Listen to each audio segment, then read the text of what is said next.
Hi guys, and welcome back to another DrAce video, and today we're going to be playing Ride 4, week 40 of the weekly challenges here today, and it's time for the Yamaha YZF R1 from 1998 in the kink version of the Road America.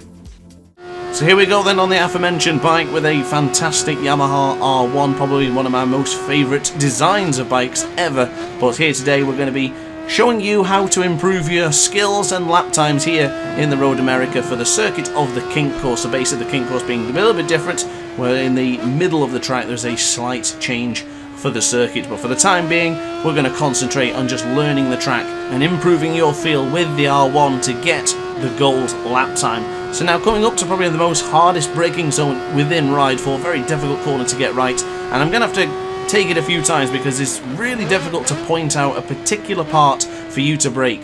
The best thing I can give advice for is on the right hand side of your screen, just in the middle of that forest, there is a pagoda that you can use for braking.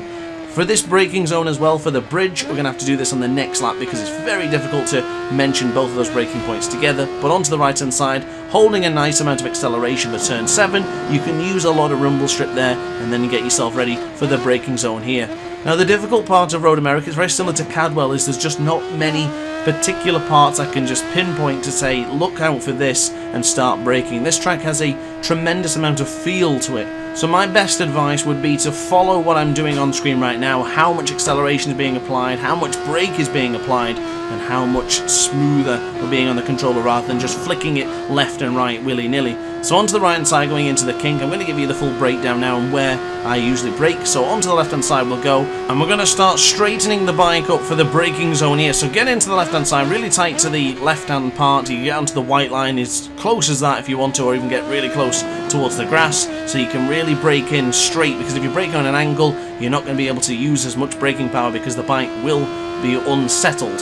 So now going into the final right-hander, we're going to start it up now to give you a proper rundown of the lap from the first corner to the very last. It's going to be difficult to give you parts, but I'm going to certainly try and give you the best advice I possibly can as we now get across the line for the very first time here in the kink, and it's going to be a 207.380. So here we go then, full acceleration. Keep an eye out for the very second to last braking marker. So this one here, braking up towards the little part of the extra path. Make sure you're braking by that point. Any later than that, and no chance you're going to make that corner. You can use a lot of rear brake and a lot of front brake as well. Very, very important to keep the rear wheel down, so I would use a lot of rear brake. You'll see in the graphic in the bottom right corner of your screen how much brake is being applied. You will see that the rear brake is getting pushed quite a hell of a lot. So now onto the charge to the left-hander, coming up any moment now, the difficult hairpin. Keep an eye out for the right-hand side for a pagoda there on the right-hand side, just before the braking markers, which are really hidden.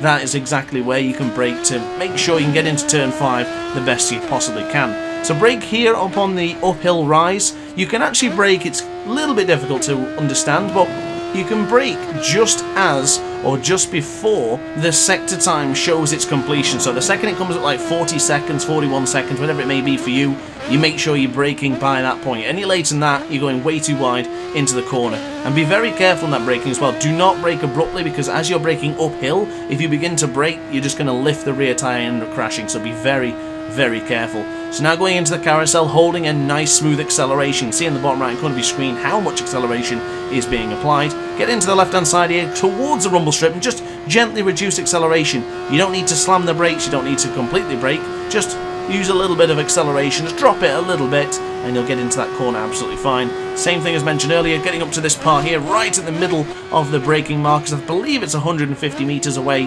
from the corner.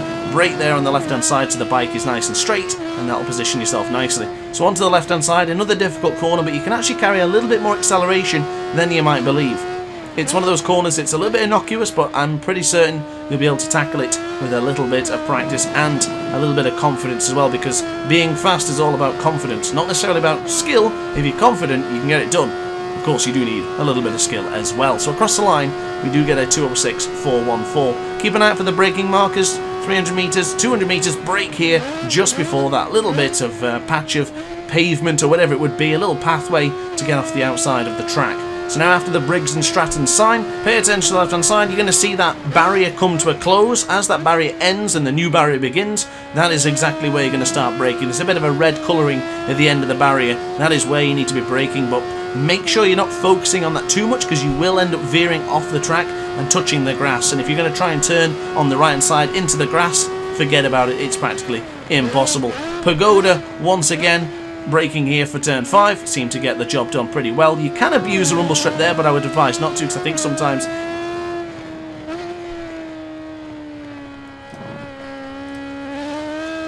you may veer a little bit too far off and then invalidate the lap, so be very careful with that one. Keep a tight apex for turn 6, not necessarily go on the rumble strip because you will see it is a little bit slippy and you will end up sliding the rear onto the right hand side, just reducing the acceleration and then bringing it on quite nicely. Braking very firm here for the left-hander, very difficult part to pick out a particular point for me to say this is exactly where you want to brake, but it's one of those feeling corners that you'll get used to. Continue to hold acceleration. You can see in the bottom right hand corner of your screen how much acceleration is being applied. Gentle amount of lean angle, gradually bringing the motorcycle up to then bring it up into a full 0 degree angle and then chuck it into the right hand side once again for the right hander for the kink for turn 11. So continue to bring on the acceleration and we're going to dive into the left hand side. Slowly veer to the left. Keep an eye on the left hand side, you're going to see the right hand turn and then the braking markers go here roughly at that second or third braking marker you see. Whatever you feel confident with is what you need to be using, but I would advise using a lot of rear brake and a lot of front brake to make sure you stop the motorcycle before you go too far. So now into turn 13, easy enough to navigate, and turn 14 I could never really find a particular point that I really like to brake at, because in this instance I went for a tighter apex, but compared to the Ghost I'm a little bit quicker, but he did gain a little bit time. So by the end of the straight I'm guessing I'm going to be quicker, but for now we didn't improve the lap time. So this is going to be the final lap of the video and I'm going to recap once again. 200 meter marker, the little pathway, braking here, using a lot of rear brake to slow ourselves down for turn 1. Avoiding the rumble strip this time and going underneath the Briggs and Stratton sign. Left hand side, there's your barrier coming to a close. There you go, braking in for the right hander for turn 3. Now something I had to mention as well is that I didn't realise I had anti-wheelie 1 applied on the previous laps, so I have changed it now to anti-wheelie 0, TCS is on 0 and engine braking is on 2. Once again, the left-hander coming up, keep an eye to the right side, there's a pagoda, you just see the signs briefly coming up, there you go, braking in very nice and very firm for the left-hander of turn 5. Approaching the Corvette bridge, brake here just as that sector time comes up, you see it on your screen right there, it flashes, you bring on the brakes just like that. Get on the right hand side, nice and tight to the apex, use a little bit of brake just to slow yourself down if you want to, but it's not necessarily required. Keep an eye on the right hand side, roughly here just where the fences start beginning, because those 150 meter markers and the 200 meters is just too early. You don't want to be braking there, you want to be braking roughly where the fence starts, and then bring it in for the carousel, nice and tight, nice and gentle on the acceleration, slowly bring it on, slowly bring it on, slowly bring it on, and fire coming out of the corner there. You see the bike does want to try and just spin a little bit, but don't fight the bike, just work with it, bring on the acceleration confidently and get it into the right hand side for the kink. Braking at the 150 meters marker for the Canada corner, nice and tight if you can get it, but if you do run it a little bit wide, don't worry, the rumble strip is quite fair there. Move it to the right hand side towards the rumble strip and then fling it into the left for turn 13. Bring on the acceleration and don't go across that white line because you will invalidate the lap. Now as mentioned, for 14 you can either run a wider line like I've done here or on the previous lap where we went for the tighter apex. It's entirely up to you. But this will conclude the final lap of the kink here in Road America, and I hope this has helped so far. So those are my 4 lap times and those are my 3 sector times from the 4 particular laps. Hope this helps you understand where you're going slower and where you're going quicker, and if you are going quicker, more power to you.